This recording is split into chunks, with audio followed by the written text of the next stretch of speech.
Amados, graça e paz. Sou o pastor Rogério. Nessa manhã, minha esposa Janes Monteiro, peço desde já, rogo aos irmãos em oração pela minha esposa, ela está se recuperando aí, ela está dodói, então rogo aos amados aí, oração dos amados, né, pela saúde dela. A Bíblia diz que a oração de um justo,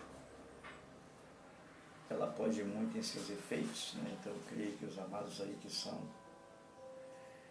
justificados pelo sangue de Cristo, né? Eu creio que as suas orações, elas com certeza vão chegar ao trono de Deus, intercedendo pela saúde dela, e logo logo ela vai estar aí bem, nativa, como sempre é, o caráter, como sempre é, do perfil dela. Uma guerreira, uma mulher que batalha.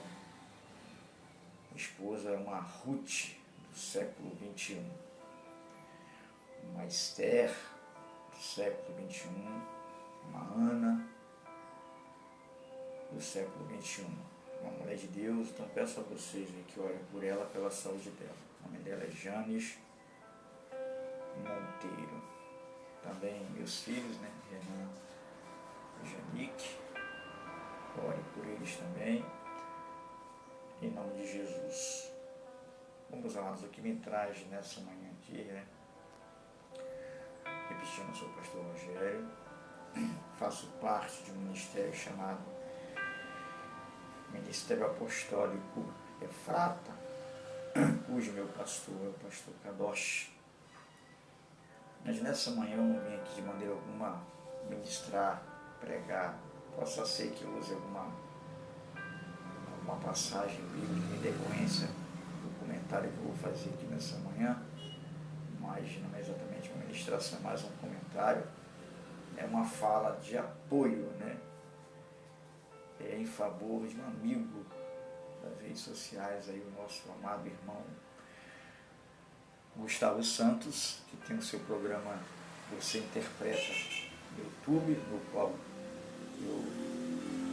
eu tenho assistido, né, diante das minhas possibilidades também, né, e aprendo muito com esse programa. Desde já um abraço para você, Gustavo Santos, e o programa Você Interpreta. Mas o que eu vim aqui nessa manhã, na verdade, expor com a minha fala é um apoio que eu queria dar aí, né, ao nosso irmão Gustavo Santos, que esses dias eu assisti um vídeo que ele colocou nas redes sociais, né, sobre uma fala muito infeliz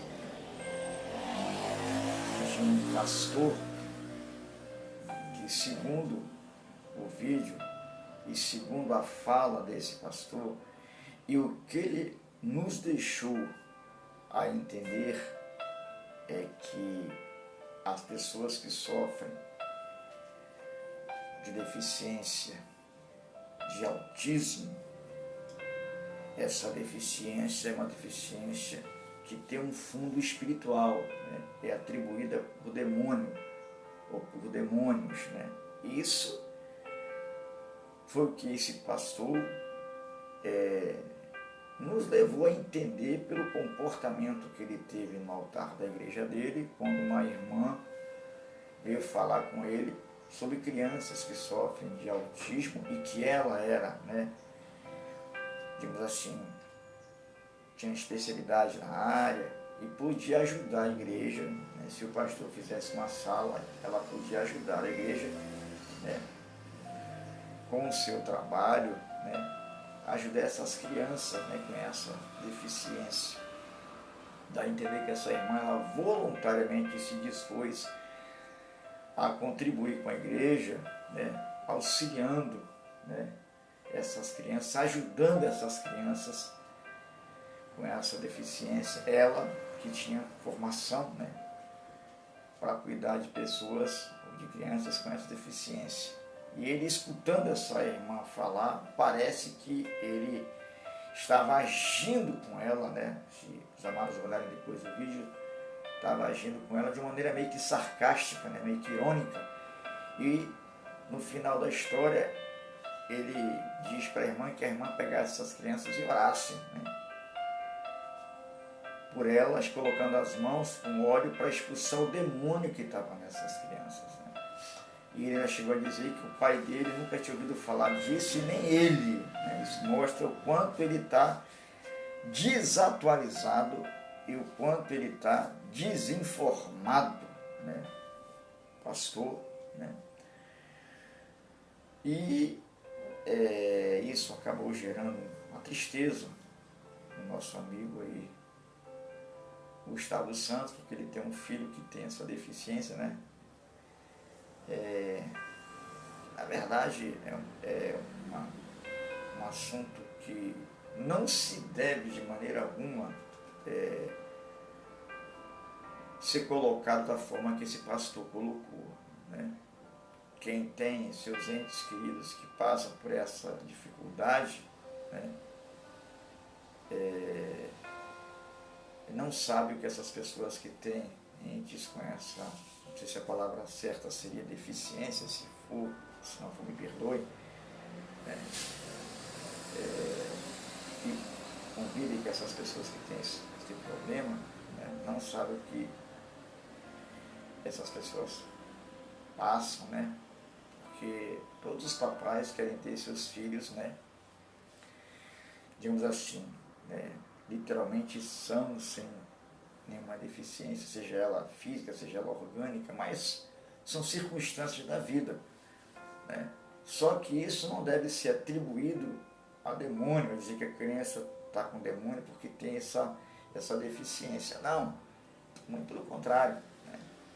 Nós temos que considerar, procurar ajudar da melhor maneira possível, né?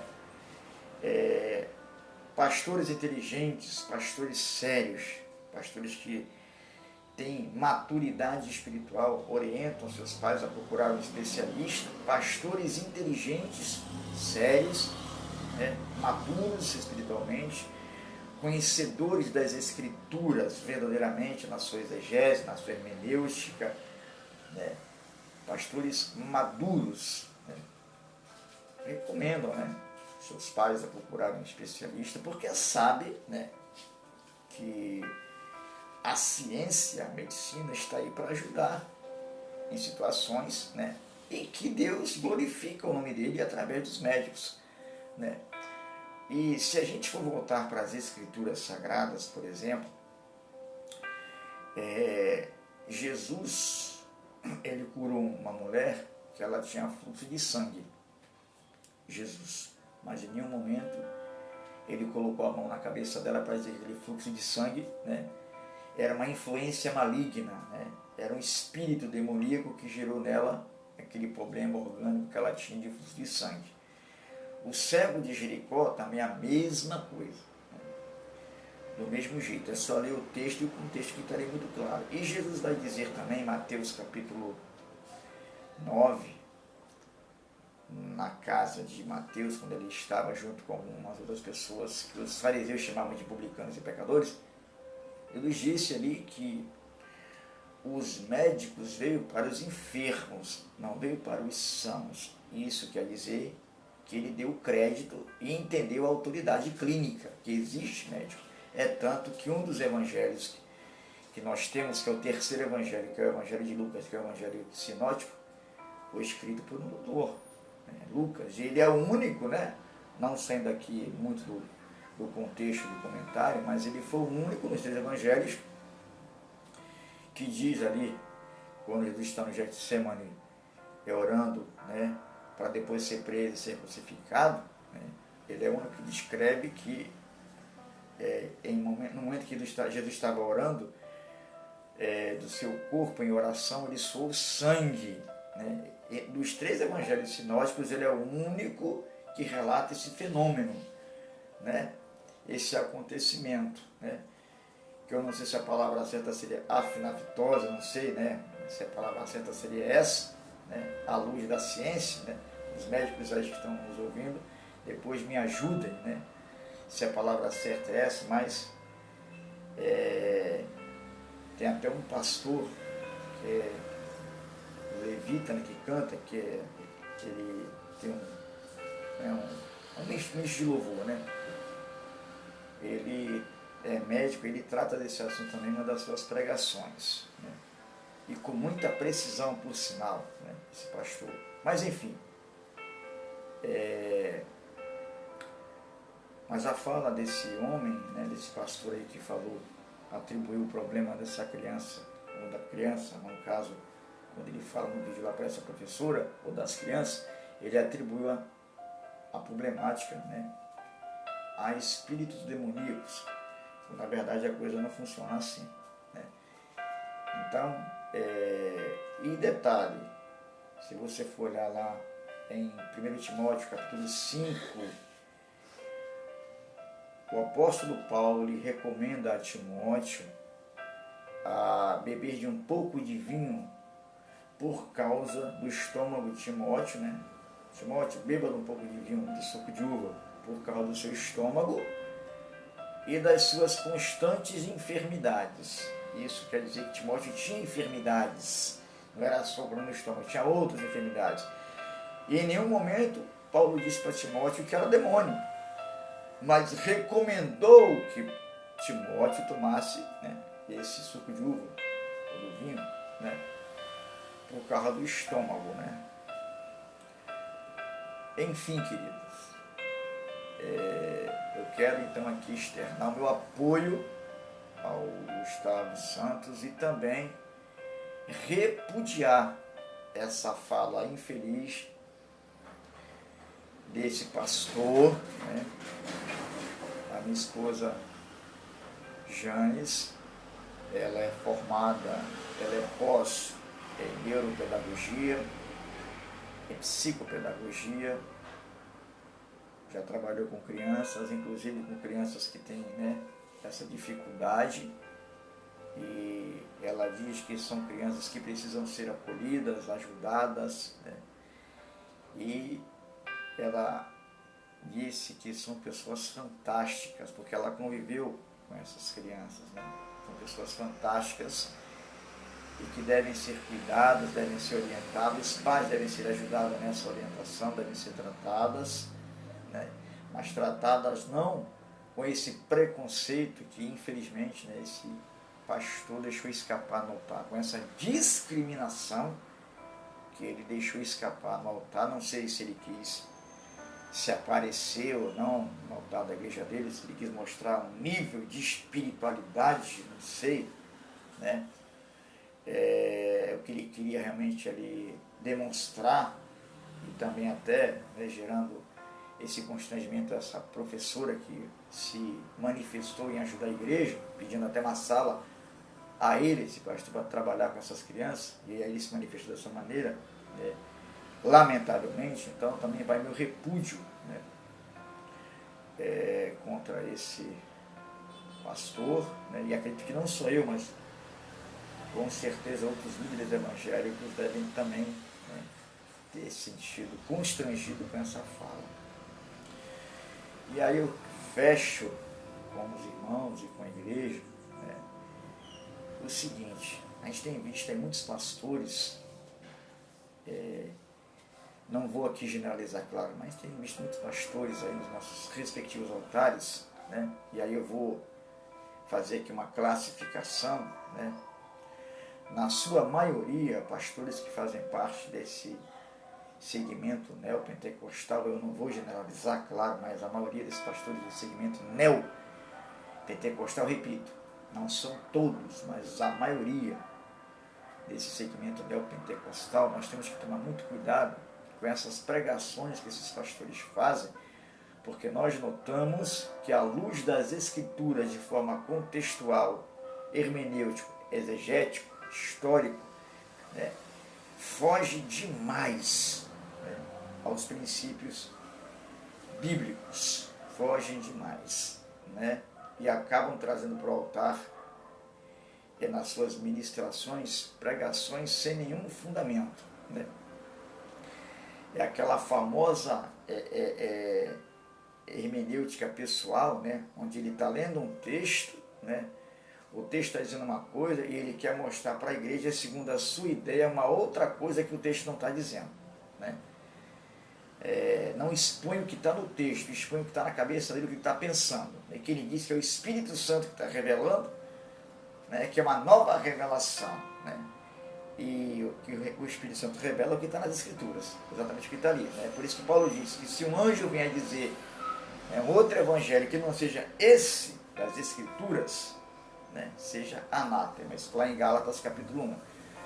Né? Então eu aconselho os irmãos a tomarem muito cuidado com essas pregações, né, desse novo movimento pentecostal que tem surgido no nosso país, né, a partir dos anos 90 para cá, e nesses últimos anos tem sido terrível. Né? É tanta coisa que coloca, tantos elementos que coloca nessas liturgias, né, que a gente até fica até assustado. E não tem nada com a Bíblia, não tem nada com o contexto bíblico. Mas enfim, né, que nós possamos fazer que nem um pouco de Bereia, verificar nas Escrituras, se as Escrituras estão dizendo isso ou se não estão. Né? Em nome de Jesus. Então eu quero aqui externar meu apoio aí ao Gustavo Santos. Né? Nós temos a minha família. Né? Mais uma vez repudio essa fala desse pastor que trouxe essa expressão equivocada sobre o altar, né? E que Deus venha ter misericórdia dele, né? Que ele possa amadurecer, refletir, reconhecer à luz das Escrituras o seu equívoco, né?